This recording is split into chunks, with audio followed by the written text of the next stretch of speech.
Hey everyone, Scott here to discuss Soulmate, starring Lily Sullivan, David Reichdal, forgive me if I said that wrong, Claudia Dumit, and Artie Froshan, I don't know if I said that wrong either, and directed by Kate Dolan.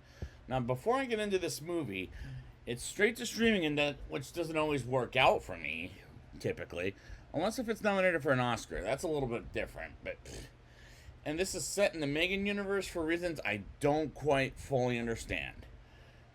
But but it's in the world, so I gotta review it, and it looks bad, but we'll see if it's good or bad. Let's get into the movie. While the audience goes through opening credits, we go through the score that tells me this movie is going to be more menacing than Megan. Whereas we see a guy getting chokeholded by a robot woman, and they turn her off while we go through a commercial of Ultima Robotics, where the CEO named Ben, played by Artie Frauschan, meets with the bosses on Zoom, like David, played by David Reisdahl, or should I say his employees, and Aubrey, played by Claudia Domit. As Ben says, they'll have a face-to-face meeting in the week as he blows them off while David is depressed over the death of his wife, with David getting to the building in a meeting with Ben, and as he introduces the new product called the Soulmate, called Cersei, while Aubrey questions why can't there be male soulmates, as this score is bad, while the characters are completely unlikable and the acting in this is absolutely horrible.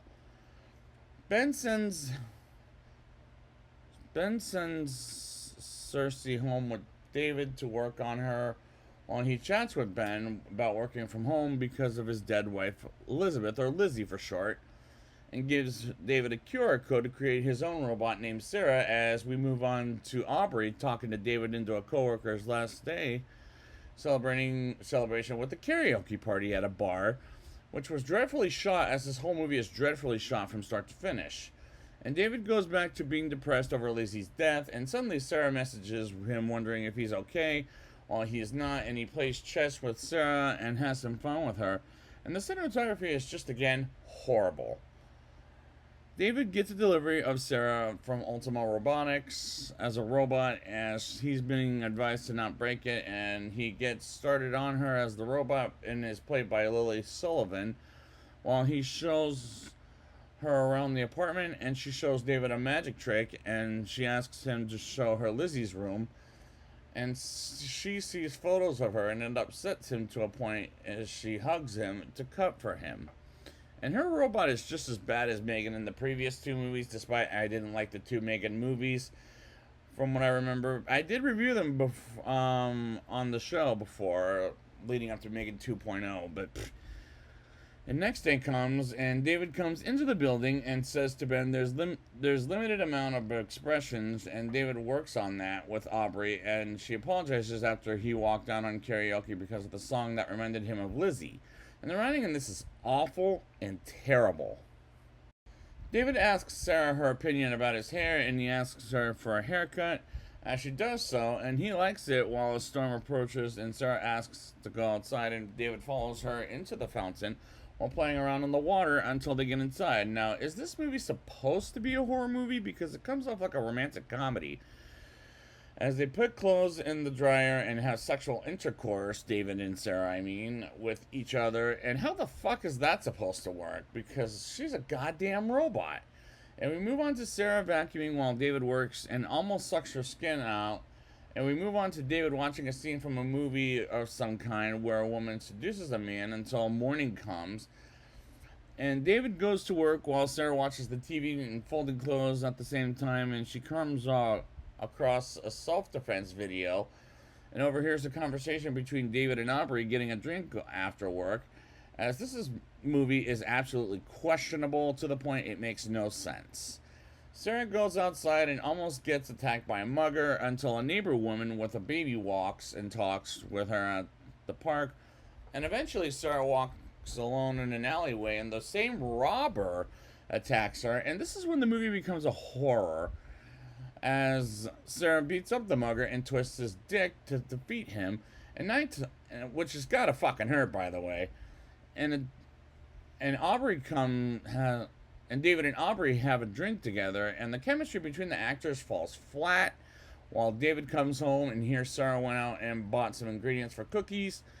And he sees Sarah's hand being cut as they fix it and go out to dinner and with Sarah singing karaoke.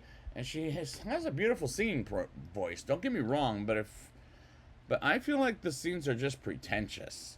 After the song, David wants to go home while Sarah wants to have sexual intercourse outside until a couple of asshole perverts film them. And Sarah beats them up and almost kills them. But David stops her, and while he knew taking Sarah out was a mistake, and she says she loves him, and he walks away and he commands her to power save mode. And he puts her in her room and she overrides it. And next day comes and David and Aubrey talk while in a meeting with Serena as he thinks about what the fuck happened to Sarah the night before. And nighttime comes and David having Aubrey coming to his apartment out of the blue, I'll say, as company, and they eat hamburgers with a special sauce. And they talk about David's marriage to Lizzie and they have sexual intercourse barely. While this is better than Megan 2.0, meanwhile, this movie is preposterous.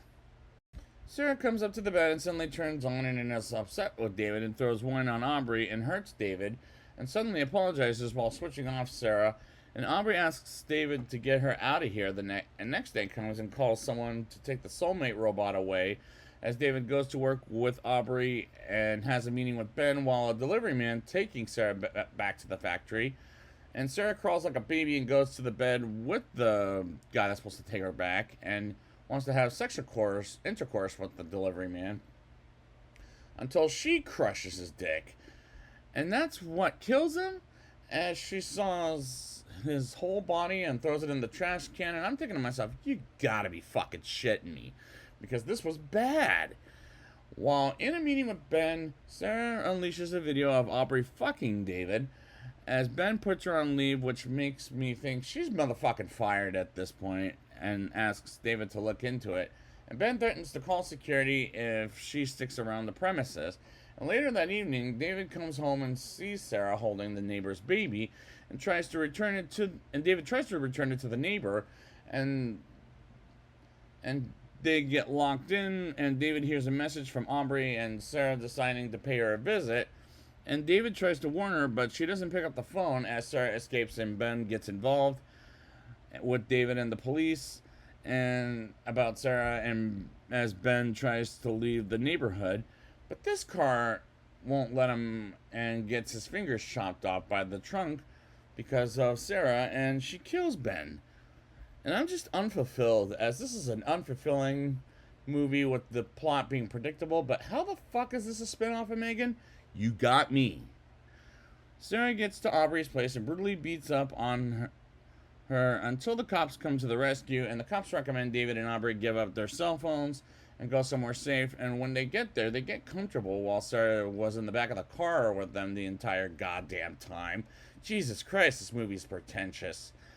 And Sarah approaches him and throws something poisonous at Sarah. Well, David does anyways. And she starts to attack him, and he runs to the forest while Aubrey is trapped in the car, and Sarah says she'll find David anywhere, and even in the next life. I'm like, oh god, is there going to be a sequel to this bullshit? As Aubrey runs her ass over into the lake and deactivates for good. 1 year, and we move on to 1 year later in a foreign country, I'm guessing is where that is, and visits his ex-coworker Jerry at a party where he meets Lydia, who looks like Sarah with dark hair, and encounters Aubrey at the party, and he meets her friends while Lydia stares at David, and the climax was so fucking stupid. But how stupid was this movie? Let's talk about it in a rating. I'll give this movie a 3.2 out of 10. The score is bad while the characters are completely unlikable, and the acting in this comes off absolutely horrible, as this is a dreadfully shot movie from start to finish, and again, it's just horrible. And the robot Sarah comes off as bad as Megan in the previous two movies, despite I didn't like them very much, from what I remember. And the writing in this is awful and terrible. Is this supposed to be a horror movie? Because it felt like a romantic comedy at first, and eventually it kicks into gear in some scenes, while some things in this movie is absolutely questionable, to the point it makes no goddamn sense. While the chemistry falls flat between the actors, and a lot of these scenes are pretentious, While this is better than Megan 2.0, this movie is preposterous. I can't believe it. The movie was so bad to the point I was like, you've got to be fucking shitting me. As this is a spin-off of Megan, there is some similarities, but this isn't Megan. And this is a non-recommendation for this movie because it's unfulfilling and the plot is predictable. And again, other than some similarities, how the fuck is this a spin-off of Megan? And the climax was absolutely fucking stupid, which makes this movie stupid as shit. And at the end of the day, I don't want any more of this world. So I'd like to thank you guys for joining me for this review. And thank you for coming back to Megan. And until then, please don't call Megan.